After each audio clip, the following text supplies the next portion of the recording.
Conservative leader Pierre Poilievre says his party will, quote, monitor every detail of the Liberal government while laying out their own priorities.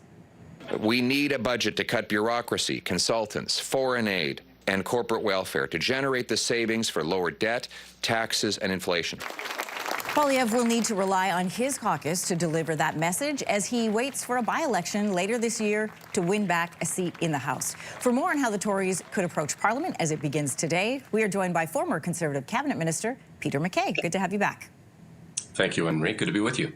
So Parliament's going to sit for less than 4 weeks before they take this summer break. The Liberals have said a middle-class tax cut is their #1 priority. It seems like something that Conservatives could agree on as well. What issues are you expecting the Conservatives to focus on in this short time frame? Well, I think as you just saw in that clip, Anne-Marie, there will be a lot of focus on fiscal accountability, on growth, productivity, issues that were in many cases discussed during the campaign. And in many cases, you saw Prime Minister Carney quite cleverly reposition the Liberal Party, that is, move more to the centre on those issues. You also saw him eliminate one of the big thorns in the side of many Canadians, and that was the carbon tax. Mm-hmm. On the issue of productivity, though, it will be very interesting to see how far the new government is willing to go with respect to pipelines, to productivity around things such as mines, issues that relate very much to not a quick fix, but a path back to growth and productivity for the Canadian economy. And I think the Conservatives will very likely focus a lot of their time on those issues. In that short amount of time, will that happen then? Will they try to move away from what the Liberals are looking at, which is this middle-class tax cut, which is something that Pierre Poilievre talked about as well, and focus more on energy? How will they get anything done? Well, I think they will very likely give this a pass and say, yes, we are, of course, for tax cuts. That's our bread and butter as Conservatives. But we also want to see the economy kick-started. Will there be time in 4 weeks, to your question? No, I don't think there will be. That particular initiative could get passed, and that's fine.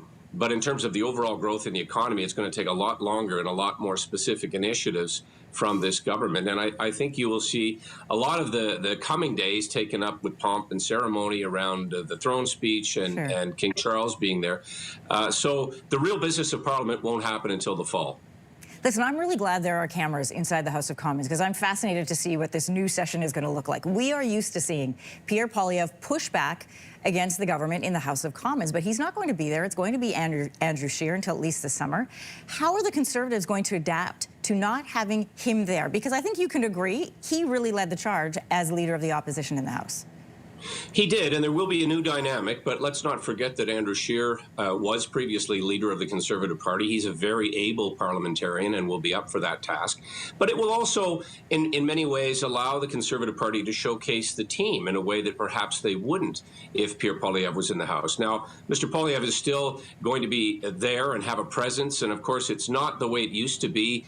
As far as just being focused on Parliament now with online activity and posting of videos, there's a lot more ability to communicate directly with Canadians, and I'm sure that that is part of the Conservative strategy. But the House strategy, I think, will be interesting in the next few weeks. As you said, different players, different people in the House. We have a cabinet that is much the same, but kind of reshuffled the deck.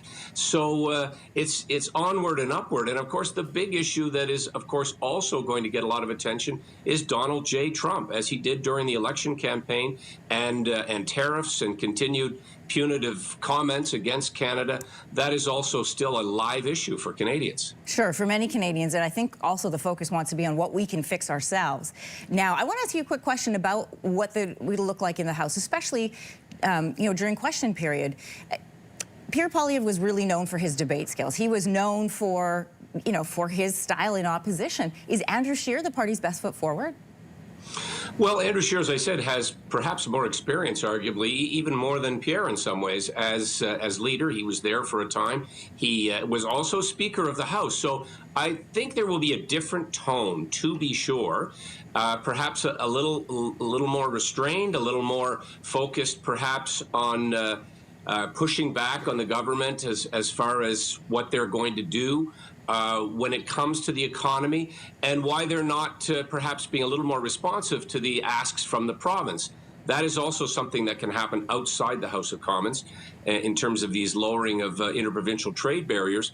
But I think you'll see a well-behaved Parliament for the coming weeks. That's what Canadians expect. And I think you'll see a little bit more, I wouldn't call it collegiality, but a little more focus on productivity and getting things done for Canadians. Well, I think that there was a recent poll that showed Canadians want just that. Listen, you mentioned this shuffle that's happening, new people in different roles. The Conservatives are now facing questions over the size of their leadership team and shadow cabinet.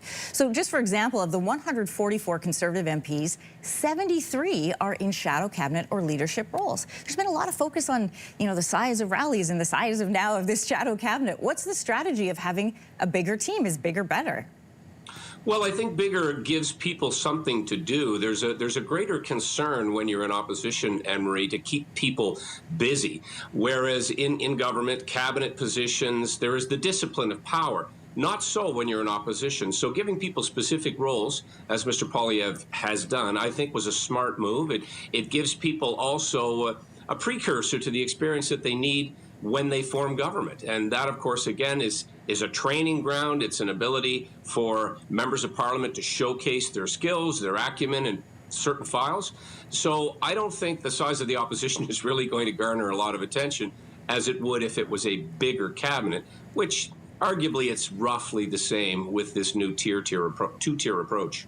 Mr. MacKay, really quick question, because I'm almost out of time, but I think Canadians are curious to know, if Andrew Scheer is in the House, and we see the ins and outs afterwards where they speak with the press, will Mr. Poilievre be the one answering those questions, or will it be Andrew Scheer? I think it'll depend on the day. And Mr. Poilievre, as you know, has to get elected in a by-election in Alberta, so he'll certainly be spending time there. So I think Mr. Scheer will probably take the bulk of the questions after question period. But Mr. Poilievre is a very, very capable, hardworking guy. He's going to make himself available to the press as well. So you'll see both, a dual approach. They'll be teaming up. All right, maybe available to the press. That'll be good to see. Peter MacKay, former Conservative cabinet minister, thanks for joining us this morning. We'll be right back. My pleasure. Thank you.